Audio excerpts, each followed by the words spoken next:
गंगा में 80% प्रदूषण नगरीय सीवेज से आता है। केंद्रीय प्रदूषण नियंत्रण बोर्ड (CPCB) के अनुसार गंगा में जाने वाले प्रदूषकों में सबसे बड़ा हिस्सा बिना ट्रीट किया हुआ सीवेज है। पहाड़ों में अभी विकास हो रहा है। अगर हम सही इंफ्रास्ट्रक्चर नहीं बनाएंगे तो यह सीधा गंगा में मिलेगा।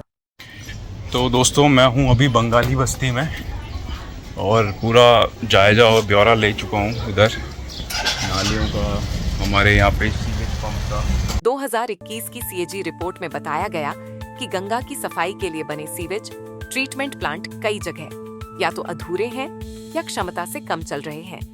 उत्तराखंड में 60% गांवों के पास कोई सीवेज ट्रीटमेंट सुविधा नहीं है, जिससे पहाड़ों से ही नदियों में गंदगी मिलनी शुरू हो जाती है। अगर हम पहाड़ों में ही इसे रोक लें तो आगे की गंगा काफी हद तक बचाई जा सकती है। दिल्ली में यमुना का 80% प्रदूषण सीवेज से आता है।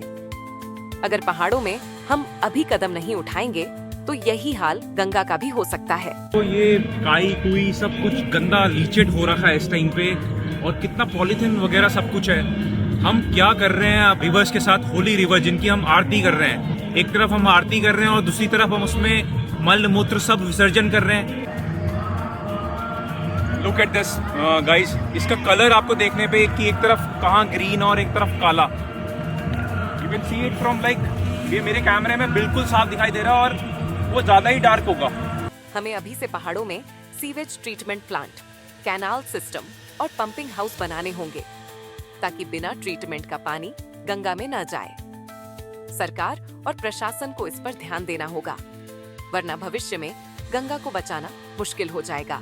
Laura Sustasik, if you are in Namami Gange, you've been visiting Rishikesh many times. I think so. If Rishikesh is a very beautiful place and it's a spiritual city which is turning into a pile of garbage inside the city, and we are contaminating our water from the leachate, very bad chemicals which is killing our water diversity ecosystem.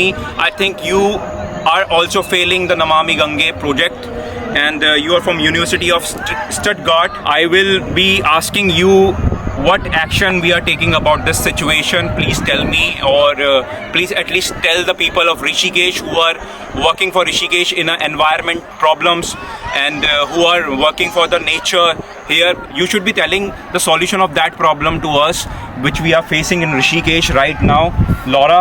And please आप हमारे यहाँ के लोगों को बताइए कि आप Namami Gange project से जुड़ी हुई हैं और यहाँ के लोगों से जो जुड़ी हुई हैं, किस तरीके से करप्शन ऐसा हो रहा है कि ये चीज़ को हम सॉल्व नहीं कर पा रहे हैं। नमामि गंगे को बहुत बड़ी जिम्मेदारी दे रखी है और नमामि गंगे उस जिम्मेदारी को कामयाब नहीं हो पा रही है उस जिम्मेदारी पे। तो हम क्या करें, मतलब लाइक नमामि गंगे के जितने भी इस ऋषिकेश रीजन के हेड हैं उनको सस्पेंड करा जाना चाहिए। ये होना चाहिए क्या? ये बड़ा फैसला हम ले सकते हैं क्या? हम सच्चाई से रूबरू हो सकते हैं? ये आप मुझे बताइए। अब वक्त आ गया है एक्शन लेने का।